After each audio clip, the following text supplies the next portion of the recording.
What's up, guys? This is Coach Grant with First Down Training, and today we're going to be breaking down some things that high school wide receivers should not do. So I hope this video helps you guys out. Hope it teaches you a few new things. But also, fellas, if you're a wide receiver or quarterback and would like to get some work in with us this offseason, we are going to be traveling out to 15 different states for 2-day-long QB and wide receiver training camps. Next up on our camp tour, we'll be coming out to San Francisco, then Orlando, Florida, Phoenix, Arizona, that's a new addition, Charlotte, Dallas, the DMV, St. Louis, Honolulu, Boston, Cleveland, Austin, Seattle, Newark, Denver, and Los Angeles, California. So check out that very first link in the description below if you're interested, would like some more information on how you can sign up and attend. Let's get started with this video. So now, first thing I want to talk about here is for high school wide receivers, we cannot dance behind the line of scrimmage. So many wide receivers make this mistake. So I want to show you this example here of Chris Olave doing like kind of a slide, almost a diamond release, but he attacks vertical. That is what's going to make DBs move in press coverage. So let's watch it full speed. So he comes off the ball,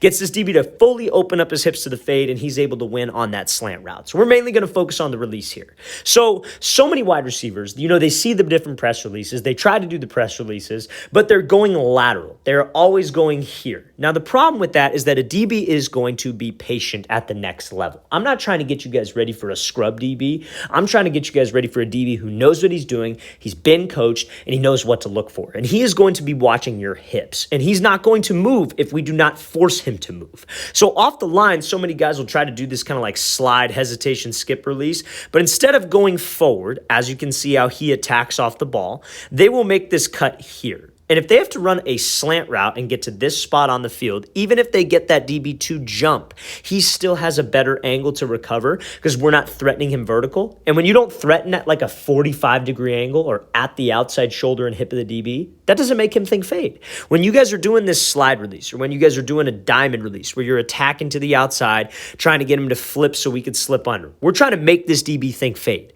Does anybody run a fade lateral and then get vertical? No, they get vertical right now. So that's what we have to do with my releases. So high school guys love to dance. We cannot dance behind that line of scrimmage. We have to attack. We have to force him to open up his hips. So how Olave does that here is he uses something called a prep step. So this can be used on pretty much any release. I personally like using something called a kick step. That's a different conversation. But a prep step is where essentially you take your front foot, you take a quick step with it. It's not a false step. It is a part of the release. But when you take that quick step, you are pushing off of that foot to like springboard you into the release so you can attack vertical and get that DB off the platform. So many guys will make the mistake, and the reason why wide receivers go lateral and don't have any burst and can't sell vertical is because they don't have any speed off the ball. They'll just come off from this flat-footed position. Somebody told them never to take that prep step because it's deemed a false step. If it's zone, yeah, it's a false step because we got to get off the ball. But when it's press, that's a part of the release. They'll just come off flat-footed. They have no explosion. They have no energy. DB will not move. So taking that prep step to push you and attack you vertical is something that all high school wide receivers need to understand if you want to play at that next level and if you want to beat talented DBs. Little details, fellas, make all the difference when it comes to running your routes and being a wide receiver. So now, next example I want to talk about here, this is Justin Jefferson in high school. Now, high school wide receivers do not get it confused when you have a bad DB when you're running your routes. Now, I don't want to say bad DB. I hate to say that, but this DB clearly needs to be coached up on a few areas.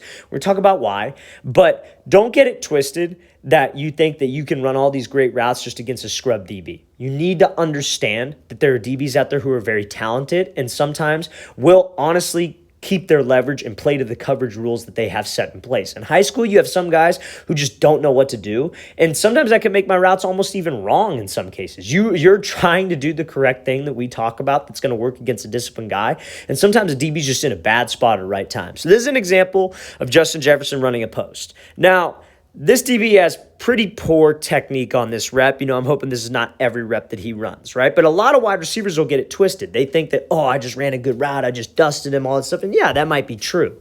But you don't get it twisted when you just have a bad DB technical rep. So he comes off the ball, right? DB's lined up inside shade. You see how wide Jefferson is. He's close to the sideline. So this DB should automatically be inside shade. Why would he line up this far out wide to go run a comeback or an out route? He wouldn't. So let him take the outside. Let him go do that. Let him go take the outside release because you're going to force him right to the sideline.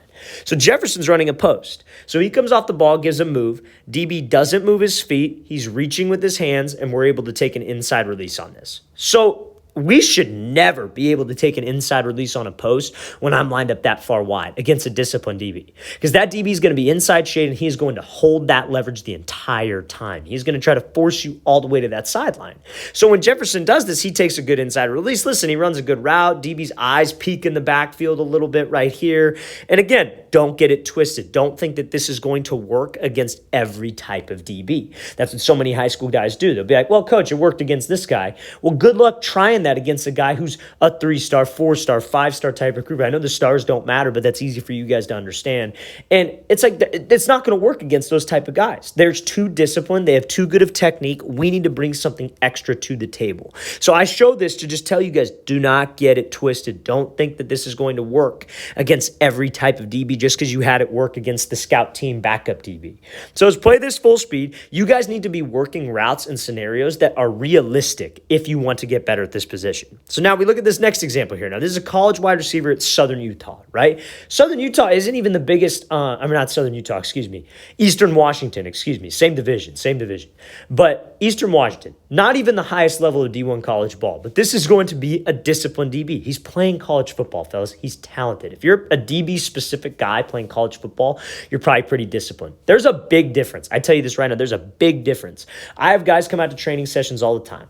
We have DBs come out occasionally, and I've had DBs come out in high school who just get worked, and they never come back again. And then I got college DBs who come out who work my receivers because they think that these things can work against disciplined guys, even guys that aren't going to Alabama, LSU. A lot of you have dreams and aspirations of playing college football at a very high level. You need to understand these concepts. Don't get it twisted. Don't think all that stuff is going to work against every DB that you see. So let's watch what this wide receiver does. He's running a dig route, but it's against inside shade, and you see how he takes the outside release on this. He doesn't force the inside release. So we got inside shade press. He's here. What does he do off the line? He attacks his leverage. He works him inside because he knows a DB who's inside shade is trying to protect the inside. He is trying to prevent us from running a slant, a post, anything inside breaking. So off the line, let's go attack him there. Let's make him think that I am running to the inside because we know that's what's going to get him to move.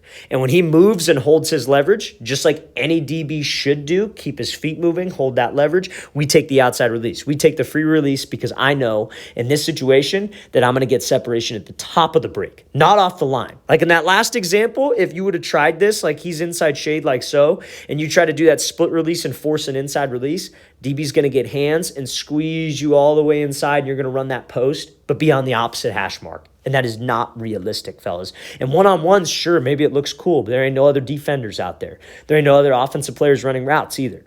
So we take what the DB gives us. We need a plan at the top of the route. Tack his leverage, keep him honest, take the free release. I either work to restack and get him trailing my back hip, or maybe he's right in front of me and I could use my right hand to drop by on the shoulder or the hip and I slip under. But we need to make sure that we have a plan. Don't think that everything that you do against a bad DB, a good DB, whatever, is going to work in every situation. You need to know the correct way to run routes. You need to understand why DBs play a certain way, and a disciplined DB is going to play that way. He is going to honor it. Let's play this thing again, full speed one more time. Great job by this wide receiver attacking that guy's leverage, using a move, and then winning on that dig.